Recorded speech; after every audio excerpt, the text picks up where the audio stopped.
नीचे धरती में गए और अपनी दाढ़ों पर पृथ्वी को लेकर आए हैं। हिरण्याक्ष को मारा और ला करके पृथ्वी दी ब्रह्मा जी को। ब्रह्मा जी ने वो पृथ्वी प्रदान कर दी मनु शत्रुपा को, और मनु शत्रुपा के द्वारा ही मैथुन के माध्यम से मैथुन सृष्टि का प्रारंभ हो गया। 5 संतानों को जन्म दिया। सबसे पहले बेटी को जन्म दिया। प्रेम से कहिए जय श्री राधा। हमारे यहाँ बेटी पैदा होती तो हम बहुत दुखी हो जाते हैं, लेकिन बेटियों के बिना काम में नहीं चलता जी हमारा। बेटा पैदा हुआ तो मिठाई बांटी जाएगी, बेटी पैदा हो गई तो मुंह लटक जाता है हमारा। इस संसार में सबसे पूजनीय है तो वो है नारी। जिस घर की नारी सुंदर सुशीला हुई तो वो घर स्वर्ग है, और धुंधली जैसी हुई तो नर्क है। नारी एक ऐसी शक्ति है कि जो चाहे वो दुनिया में कर सकती है वो। इसलिए सबसे पहले नारी का ही जन्म हुआ है। 3 बेटियों को जन्म दिया,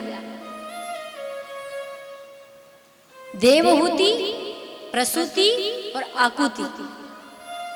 अब तीनों बेटियों का हम कथा सुनेंगे। अब 3 बेटियों में से पहली है देवहूति। देवहूति कौन है? देवताओं को बुलाने वाली बुद्धि। संक्षिप्त में हम कथा श्रवण करेंगे। तो ब्रह्मा जी की छाया से एक ऋषि उत्पन्न हुए थे, उनका नाम था करदम। ये 10,000 वर्ष से सरस्वती के नदी के तट पर तपस्या कर रहे थे। प्रेम से कहिए जय श्री राधे। अब भगवान प्रकट हो गए। भगवान ने कहा बोलो क्या चाहिए। तो ऋषि को थोड़ी शर्म आ रही थी। क्यों? क्योंकि उनके मन में एक बात थी कुछ। तो ऋषि ने कहा भगवान तुम्हारे दर्शन हो गए, इससे बढ़िया और क्या चाहिए। भगवान ने कहा कुछ और है तुम्हारे मन में, झूठ बोल रहे हो।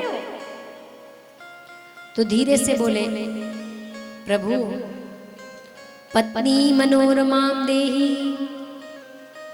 मुझे एक सुंदर पत्नी मिल जाए। आप बताइए, एक ऋषि 10,000 वर्ष से तपस्या कर रहे हो और मांगते क्या है? सुंदर पत्नी दे दो। है ना समझने वाली बात। अब इस 10,000 साल से तपस्या कर रहे भगवान को मांगना चाहिए। भगवान आ गए, लेकिन भगवान से क्या मांगते हैं? पत्नी रमो माम देहि मनोवृत्तानुसारिणी। कैसी पत्नी दे दो? जो मुझे तार दे, मुझे ही नहीं मेरे कुल को तार दे। मनोरमाम देहि मनोवृत्तानुसारिणी तारणीम संसार सागर से क्रोधभावामा। ऐसी पत्नी प्रभु मुझे दे दो जो मुझे अपने स्वरूप का ज्ञान करा दे, मुझे इस संसार सागर से तार दे। और ऐसी पत्नी दे दो जो परमात्मा को भी अपने गर्भ से जन्म दे दे। भगवान ने कहा तथास्तु, परसों ही तुम्हारे पास राजा मनु आएंगे और अपनी कन्या तुम्हें देंगे। भगवान चले गए। मनु महाराज आए और अपनी कन्या देवहूति उनको प्रदान की कि मेरी बेटी को स्वीकार कर लीजिए। क्यों स्त्री मांगी? क्योंकि बिना शक्ति के ग्रस्त जीवन के हमारी इंद्रियां, हमारा मन कंट्रोल नहीं होता है। पति पत्नी कौन है? शक्ति के बिना शिव जो है शव है, और शक्ति ही उस शव को चलायमान करती है, कार्यरत करती है। बिना माया के भगवान सृष्टि रचना नहीं कर सकते। वैसे ही आपको संसार सागर से तरना है तो शक्ति का संग चाहिए। लेकिन शक्ति कैसी होनी चाहिए? देवहूति जैसे। आज की नहीं। हाँ, चुपचाप यहाँ भजन करते रहते हो। भजन ही करोगे तो घर का काम कौन करेगा? ऐसी पत्नी नहीं। पत्नी संगनी, अर्धांगिनी उसको कहा गया है। पत्नी चाहे ना अपने पति को स्वर्ग में भी बिठा दे, पत्नी चाहे ना अपने पति को नरक के भी दर्शन करा दे, इतना सामर्थ्य नारी में होता है। देवहूति आती है, बैठती है, वार्ता होती है, तो करदम जी एक शर्त रख देते हैं। बोले क्या? बोले महाराज शादी तो करूंगा लेकिन एक शर्त है। बोले क्या? एक पुत्र हो जाने के बाद में संन्यास ले लूंगा। आपकी पुत्री को स्वीकार हो तो हाँ करें, नहीं तो जाने दो। लेकिन वो भी साधारण कन्या नहीं थी, देवहूति थी। देवहूति ने कहा कि ग्रस्त जीवन तो तरने के लिए होता है जी, काम सुख भोग में मर जाने के लिए नहीं होता। ग्रस्त जीवन तो ऐसा जीवन है, उसी ग्रस्त से भगवान भी जन्म लेते हैं, उसी ग्रस्त से सन्यासी का भी जन्म होता है, उसी ग्रस्त जीवन से दानी, वीर, क्षत्रिय, बड़े बड़े शूरवीर जन्म लेते हैं, ज्ञानी जन्म लेते हैं। और यदि ग्रस्त जीवन ही नहीं रहा तो ये सब कहां से आएंगे? ग्रस्त से ही सब कुछ है, लेकिन ग्रस्त भी वैसा होना चाहिए जहां भगवान को जन्म दे, ज्ञानियों को जन्म दे। आज विवाह करते हैं लोग सिर्फ इंद्रियों के सुख के लिए, त्राई त्राई मचा दी है सब लोगों ने। शास्त्र अध्ययन नहीं करते हम कोई भी, अपनी मनमानी से जीवन जीते हैं और दुख पा रहे हैं हम सबके सब। ग्रस्त जीवन तो तारने के लिए, ग्रस्त जीवन से फिर धीरे धीरे वानप्रस्थ होते हैं, वानप्रस्थ से धीरे धीरे अंतिम अवस्था संन्यास को प्राप्त होते हैं। लेकिन हम सब उल्टा पुल्टा कर बैठे हैं।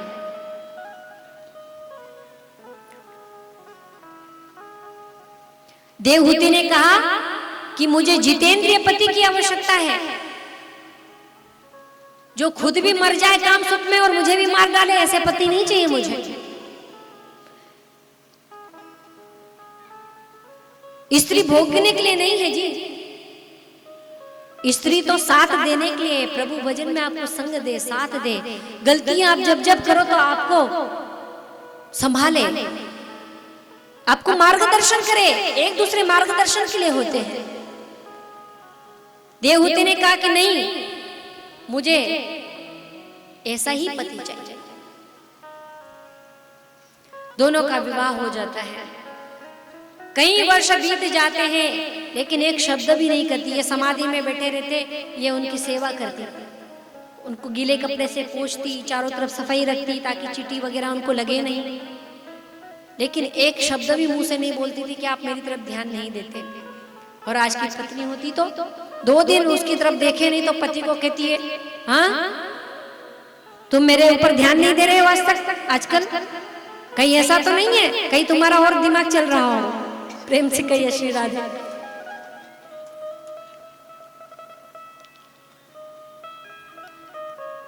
पति यदि समाधि में बैठे पत्नी सेवा करती है, कई वर्षों के बाद जब वो समाधि से उठते हैं तो देखते हैं कि सेवा करती करती बिल्कुल सूख गई।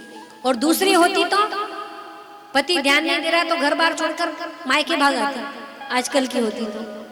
लेकिन हमारी नारियां बड़ी अद्भुत थी भारत की। पति को दया आई तो कहा, देवी बताओ क्या इच्छा है तुम्हारी? बोले स्वामी आपने कहा था ना कि एक पुत्र, आपकी इच्छा हो तो, नहीं तो कोई आवश्यकता नहीं है। सुंदर शरीर को धारण करते ऋषि बड़े प्रसन्न होते कि पत्नी योग्य है, तो 9 कन्याओं को जन्म देती है। ये 9दा भक्ति है। इसी में अनुसुईया जैसी पतिव्रताओं ने जन्म लिया।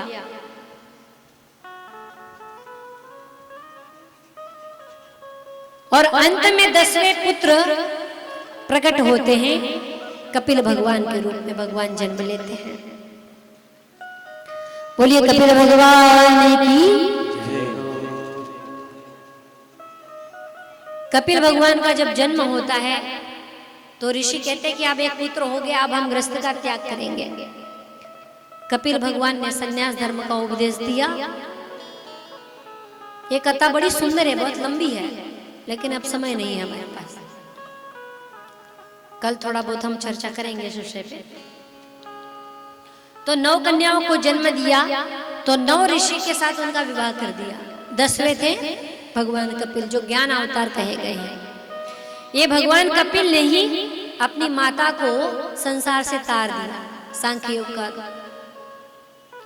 योग का गर्भ में जब कैसे कैसे जीव आता है, भक्ति का, सत्संग की महिमा आदि सुना करके अपनी माता को मुक्त कर देते हैं। तो गृहस्थ जीवन ऐसा है, पति पत्नी संयमित रहें तो वहां ज्ञान का प्रकाश फैलता है, अर्थात कपिल जन्म लेते हैं, नवदा भक्ति जन्म लेती है। इसलिए गृहस्थ जीवन श्रेष्ठ जीवन होना चाहिए, काम सुख के लिए नहीं, संसार सागर से तरने के लिए होना चाहिए। बोली वृंदावन बिहारी लाल की। ये पहली बेटी की कथा सुनी हमने। आइए 2 मिनट हम एक सुंदर भजन इनसे सुनेंगे, फिर 2 बेटियों के और चरित्र को श्रवण करेंगे।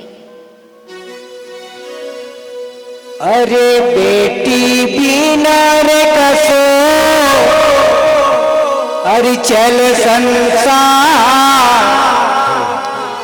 डूब गई नाव भाई बीच मझधार।